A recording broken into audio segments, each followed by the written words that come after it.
সুখবর এই যে মানব সভ্যতা শুরুর আগেই সেই সকল জীবেরা পৃথিবী থেকে নিশ্চিহ্ন হয়ে গিয়েছে যারা মানুষের বিকাশের বাধার কারণ হয়ে দাঁড়াতে পারত। ঘাতক প্রাণী বলতে আমরা কেবল ডাইনোসরদেরই মনে করি, কিন্তু আপনাকে জানিয়ে রাখি ডাইনোসর ছাড়াও পৃথিবীতে এমন আরও কিছু জীব ছিল যাদের একটা হুঙ্কারে চারিপাশ কেঁপে উঠত। আজকের এই ভিডিওতে আমি আপনাদের সাথে পরিচয় করাবো অতীতের এমন সব প্রাণঘাতী, হিংস্র আর ভয়ঙ্কর জীবের সঙ্গে যা আপনি স্বপ্নেও কল্পনা করতে পারবেন না। Megalodon Shark. মেগালোডন হলো হাঙরের একটি প্রজাতি যারা আজ থেকে 2,30,00,000 বছর আগে পৃথিবী থেকে বিলুপ্ত হয়ে গেছে। মেগালোডনকে গ্রেট হোয়াইট শার্কের পূর্বপুরুষ বলেও মনে করা হয়। এরা ওজনে 48 টন এবং লম্বায় 55 ফুট পর্যন্ত হতে পারত। বর্তমান সময়ে পাওয়া হাঙর মাছের তুলনায় মেগালোডনের আকৃতি ছিল 3 গুণ বড়। এরা সাধারণত তিমি মাছ এবং ডলফিনের শিকার করত, কিন্তু শিকারের অভাব দেখা দিলে এরা নিজেদের থেকে ছোট হাঙরদেরও শিকার করে খেয়ে নিত। মেগালোডনের বিলুপ্তি হওয়ার সঠিক কারণ এখনো পর্যন্ত খুঁজে পাওয়া যায়নি। অনেক বিজ্ঞানী মনে করে যে মেগালোডন নাকি এখনো বিলুপ্ত হয়নি, এরা আজও সমুদ্রের গভীরে লুকিয়ে রয়েছে। যেখানে আমাদের মানুষদের মাত্র 32টি দাঁত আছে, ওখানেই একটি পূর্ণবয়স্ক মেগালোডনের মুখে প্রায় 270টি দাঁত থাকতো। এর এক একটি দাঁত 7 ইঞ্চি বা তার চেয়ে বড় হতো। এই কারণে সেই যুগের সবচেয়ে ভয়ঙ্কর প্রাণীদেরও এরা আক্রমণ করতে ছাড়ত না। মেগালোডনের বাইট ফোর্স 80 টনের সমান ছিল, যা বর্তমান সিংহের বাইট ফোর্সের প্রায় দ্বিগুণ। সুতরাং একবার চিন্তা করুন, ভুল করে যদি কোনো শিকারী একবার এর মুখের মধ্যে আসতো তাহলে তার কি দশা হতো। তাই বলা যায় এই দানব জীবের কাছে আমরা মানুষেরা তো কিছুই না। স্মিলোডন। লিস্টের 2য় নম্বরে রয়েছে স্মিলোডন বা সাবার দাঁতযুক্ত শিকারি বাঘ। দেখতে যদিও আজকের বাঘের মতো, কিন্তু এই স্মিলোডনের সাথে আজকের দিনের বাঘের আকাশ পাতাল কোনো মিল নেই। প্রত্নতাত্ত্বিকবিদদের মতে স্মিলোডন আজ থেকে প্রায় 10,000 বছর আগে পৃথিবী থেকে চিরবিদায় নিয়েছে। এশিয়ায় এটি সবচেয়ে পরিচিত সাবার দাঁতযুক্ত শিকারি স্তন্যপ্রায়ী প্রাণী নামেও পরিচিত। এটি বাঘ বা অন্যান্য আধুনিক বিড়ালের থেকে আকারে অনেক বড় ছিল। প্রাণীবিদদের ধারণা আজ থেকে প্রায় 10,000 বছর আগে আমেরিকাতে স্মিলোডন বাস করত। তার শরীর ও চোয়ালের ওপর সুগঠিত ধারালো মসৃণ 2 দাঁত দিয়ে উটের মতো বড় প্রাণীকেও সহজেই ধরাশায়ী করে ফেলত। 1842 সালে ব্রাজিলের জীবাশ্মের উপর ভিত্তি করে সাবার দাঁতযুক্ত বাঘ নামকরণ করা হয়েছিল। Predator x. প্রিডেটর এক্স নামে পরিচিত এই জীবটির আসল নাম হলো প্লায়োসরাস। যদি আপনি ভাবেন অতীতে মহাসাগরগুলিতে কেবল মেগালোডন শার্কের রাজত্ব ছিল, তাহলে প্রিডেটর এক্সের ব্যাপারে জেনে আপনি অবাক হবেন। 145 মিলিয়ন বছর আগে হারিয়ে যাওয়া এই প্রাণীটি অতীতে সাউথ আফ্রিকা এবং ইউরোপের নিকটবর্তী মহাসাগরগুলিতে বসবাস করত। এই জীবটির প্রথম জীবাশ্ম 2009 সালে নরওয়েতে পাওয়া যায়। প্রিডেটর এক্স তাদের প্রজাতির সর্বপ্রথম জীব ছিল যাকে বিজ্ঞানীরা খুঁজে পায়। ডাইনোসরের যুগে এই শিকারীর আকার ছিল লম্বায় 12 মিটার। এছাড়াও এই জীবের মস্তিষ্ক ছিল অনেক বড়। টিরেক্সের থেকে 4 গুণ বেশি বাইট ফোর্স ছিল এই প্রাণীটির। এ থেকে আপনি আন্দাজ করতেই পারেন এরা শিকারীর কিরূপ দশা করত। Terror birds. এই লিস্টের 4র্থ নম্বরে রয়েছে টেরর বার্ডস। এর নামটা শুনলেই বোঝা যায় অতীতে এই পাখি কতটা ঘাতক ছিল, যে দক্ষিণ আমেরিকার ঘন জঙ্গলে বসবাস করত। আজ থেকে প্রায় 2 মিলিয়ন সাল পূর্বে এরা পৃথিবী থেকে বিলুপ্ত হয়ে গিয়েছে। টেরর বার্ডসের অন্যতম একটি বৈশিষ্ট্য ছিল এদের দ্রুত গতি। আপনি জেনে অবাক হবেন এই পাখি লম্বায় 3 মিটার পর্যন্ত হতে পারত। সুতরাং এ থেকে ধারণা করা যায় যে এদের কাছে মানুষকে গিলে খেয়ে ফেলা কোনো বড় ব্যাপার ছিল না। মূলত শিকার করার জন্য তারা এই লম্বা আর ধারালো ঠোঁটকেই ব্যবহার করত। এছাড়াও লম্বা আর শক্তিশালী শরীরের সঙ্গে টেরর বার্ডস নিজের শত্রুর পিছনে 50 কিলোমিটার গতিতে ছুটতে পারত।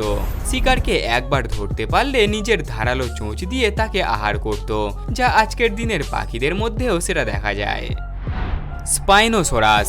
এবার পরিচয় করাবো এই লিস্টের সবথেকে ঘাতক, ভয়ঙ্কর এবং নৃশংস এক জীবের সঙ্গে। কম করে 112 মিলিয়ন সাল পূর্বে নর্থ আফ্রিকার বিস্তীর্ণ কিছু জায়গায় এরা বাস করত। এই জীবটির মধ্যে এমন কিছু বৈশিষ্ট্য ছিল যা লিস্টে থাকা বাকিদের থেকে একে পৃথক করে। এরাই ছিল সবচেয়ে বড় মাংসাশী ডাইনোসর। যেমন এই জীবটি স্থলভূমি ছাড়াও জলেতে থাকতে পছন্দ করত। শিকার ধরার জন্য এরা জলের নিচে অনেকটা কুমির বা জলহস্তির মতো কখনো বা আধডোবা অবস্থায় বা কখনো পুরো নিমজ্জিত অবস্থায় থাকতে পারত। এখানে আপনার মনে একটা প্রশ্ন জাগতে পারে যে তাহলে এরা জলের নিচে শিকারকে বাগে আনতো কিভাবে?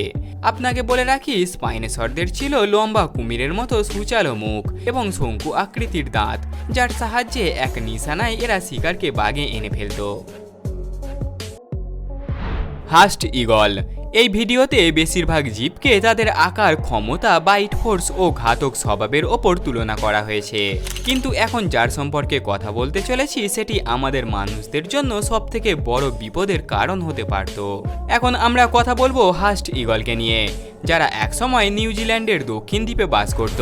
যদিও আজ এরা পৃথিবীতে নেই, কিন্তু এটিই ছিল সবচেয়ে বড় ঈগল, যার আনুমানিক ওজন ছিল 15 কিলোগ্রাম। বলা চলে আজকের দিনের ঈগল এর কাছে একেবারে চুনোপুটি। হাস্ট ঈগলগুলির শক্তিশালী পা ও বিশাল উড়ন্ত পেশিগুলি শিকারকে সহজেই মাটি থেকে তুলে নিতে সাহায্য করত।